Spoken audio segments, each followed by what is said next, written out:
अस्सलाम वालेकुम my YouTube family. I hope you all are well and very good in your health. ये है जी उम्रा व्लॉग, जो कि मैं बहुत टाइम से पोस्ट करना चाह रही थी। तो मैंने सोचा पहले दुबई सीरीज़ फिनिश हो ले, तो फिर इंशाल्लाह उम्रे के बारे में भी डिस्कशन करेंगे, डिटेल डिस्कशन कि आप लोग जाएँ तो कहाँ रहें, कैसे रहें और क्या खाएँ और किस तरह से ज़ियारतें करें। ये सब कुछ डिस्कस करेंगे आज हम मदीना के व्लॉग में। तो जी हमारे सफ़र का आगाज़ हो चुका था और हम अर्ली मॉर्निंग फ़्लाइट लेकर मदीना डायरेक्ट पहुँचे थे। तो ये जी हमारा रूम है, जो कि हमें लेट नाइट काफ़ी मुश्किलों से मिला था। ऑल द बुकिंग हम लोग करवा कर गए थे, बट स्टिल हमें रूम पसंद नहीं आए थे और हमने फिर अपना रूम होटल चेंज किया था। उसके बाद जी वहाँ पर रात को स्टे करने के बाद हम लोग जो है वो ऐसे कैसे हो सकता है कि मदीना की मस्जिद नबी देखे बगैर हम लोग सो जाए थे। हम लोग रात के मनासिर देखने के लिए मस्जिद नबी में आ गए थे और वहाँ पर काफ़ी माशाल्लाह माशाल्लाह बहुत ज़्यादा रौनक थी। तो इस तरह से हम लोग के दिन गुज़रते रहे माशाल्लाह। सुबह 5 वक्त की नमाज़ पढ़ के बीच में खाना खाया, सोए, फिर उसके बाद मदीना की ज़ियारत करने के लिए निकल गए। बस इस तरह से रूटीन थी हमारा। 6 to 7 डेज़ का जो है वो स्टे था इन मदीना। और इस तरह से हम लोग को बहुत मुश्किल हुई थी एक दिन कि हम लोग को वहाँ पर कोरोना के बाद काफ़ी ज़्यादा रिस्ट्रिक्शंस हो गई थी कि आप वहाँ की ज़ियारत नहीं कर सकते रियाजुल जन्ना की। तो वो उसके लिए आपको अपॉइंटमेंट लेकर जानी पड़ती है, तो वो बहुत मुश्किल से हमारे लिए हो गया था। तो यहाँ पर आप मदीना की पहले अज़ान सुने, फिर आप लोग आगे डिस्कस करते हैं।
ये जी फ़जर की अज़ान थी, जो कि खूबसूरत मनाज़िर के साथ मैंने बस मोबाइल नीचे रख दिया था ताकि रिकॉर्ड भी हो जाए, आप लोगों के साथ शेयर भी करूं और साथ में जो है वो मैं भी बाद में इंजॉय करूं। तो जी नमाज़ पढ़ने के बाद हम लोग खाना खाने आ गए थे। वैसे तो वहाँ पे खाने की ऑप्शन समझ नहीं आती, ज़्यादातर फ़ास्ट फूड है या फिर बहुत ज़्यादा देसी। तो हम लोग एक दिन फ़ास्ट फूड खाते थे और एक दिन देसी खाते थे, इस तरह से खाने की रूटीन रही। फिर जी हम चले गए थे ज़ियारा पर, और ये है मस्जिद क़िबलतैन के मनाज़िर, जो कि अंदर से ऐसी है। ऑल्दो इजाज़त तो नहीं है कि आप वीडियो बना सकें, लेकिन मैंने आप सबकी इन्फॉर्मेशन के लिए थोड़ी सी वीडियो बनाई थी ताकि आप सबके साथ शेयर कर सकूं कि आप किस वक्त ज़ियारा करें और किस तरह से वहाँ पर नफाफिल अदा करके जो है वहाँ पर सवाब पाएँ। तो ये थी मदीना की गलियाँ, खूबसूरत तरीन गलियाँ। मदीना ऑल्दो बहुत ज़्यादा एडवांस सिटी नहीं है, लेकिन माशाल्लाह माशाल्लाह वहाँ की गलियों की अपनी ही रौनक है और अपनी ही बात है। तो हमें ये अल्लाह ताला ने नसीब में किया कि हम लोग अल्लाह ताला के घर जाएं और वहाँ की जो है वो ज़ियारत करें, वहाँ के लोगों को देखें, वहाँ की मस्जिदें देखें, आप सल्लल्लाहु अलैहि वसल्लम के घर को देखें, उनसे मिलें, ठीक है, उनसे मोहब्बत का इजहार करें। और फिर उसके बाद हम लोग चले गए थे मस्जिद कुबा में। तो ये जी मस्जिद कुबा के अंदर के मनाज़िर हैं, बहुत छोटी सी बहुत प्यारी सी मस्जिद है, ठीक है। वहाँ पर भी 2 नवाफ़िल अदा करने के बाद हम लोग लंच करने चले गए थे। लंच करने के बाद जी तो फिर इस तरह से हम लोग को एक दिन हम लोग घुस गए लाइन में कि हमने भी रियाज़ुल जन्ना की ज़ियारत करनी है। तो बहुत मुश्किलों से हम लोग जो है वो लाइन में लगे रहे, काफ़ी इंतज़ार, और घंटे के बाद हम फ़जर के बाद गए थे। मर्द हज़रात वाली साइड पे ये नमाज का सीन है, ये कुछ एंजॉय कीजिए। ये मेरे हस्बैंड ने वीडियो बनाई थी थोड़ी सी मेरे लिए, तो ये आप लोग एंजॉय करें अज़ान।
रात के वक्त मस्जिद नबी के खूबसूरत मनाजिर देख कर यूँ लगता है जैसे बंदा इंसान दुनिया भूल जाता है, ठीक है। यहाँ पर इतनी लंबी लाइन थी हमारे लिए, बहुत सारे ग्रुप्स आए हुए थे और बहुत मुश्किल से आपको अपॉइंटमेंट लेकर जानी पड़ती है नुसू कैब के थ्रू।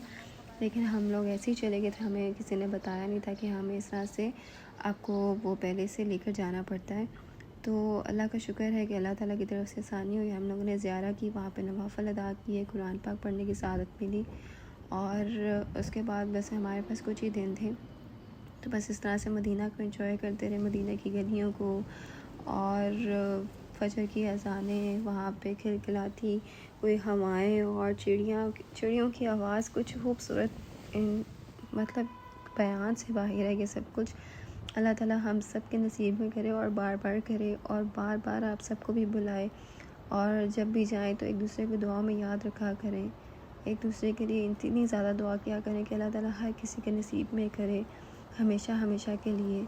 और दुआ ये करनी चाहिए कि अल्लाह ताला हमें हर बार बार जो है वो अपने घर बुलाए, ताकि हम मक्का मदीना दोनों की ज़ियारतें कर सकें। ये जो ज़रा सा व्लॉग था जो कि मैंने मदीना के जो है वो 6-7 दिनों का कंबाइन करके बनाया था, तो इंशाल्लाह मक्के का भी व्लॉग ज़रूर आएगा।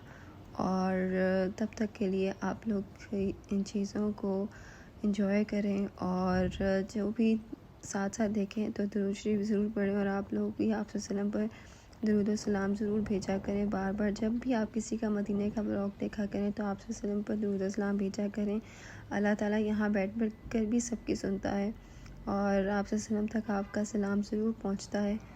तो बस यही है, इसके बारे में इतना डिस्क्रिप्शन नहीं दी जा सकती, क्योंकि अल्फाज इंसान के पास होते नहीं हैं और बयान नहीं किया जाता। और जब इन चीज़ों को देखते हैं, दोबारा से घर बैठ के वीडियोस को देखते हैं, दोबारा से फ़ोटोज़ देखते हैं, तो ये लगता है जैसे बस आप लोग यहीं कहीं रह गए थे। तो नेक्स्ट व्लॉग का इंतज़ार ज़रूर कीजिएगा, मक्के का व्लॉग ज़रूर आएगा इंशाल्लाह। तब तक के लिए मेरे चैनल को सब्सक्राइब कर लें, और जो लोग वीडियो देख के भाग जाते हैं ना, काइंडली ऐसा मत किया करें, सब्सक्राइब ज़रूर कीजिए। अल्लाह हाफ़िज़।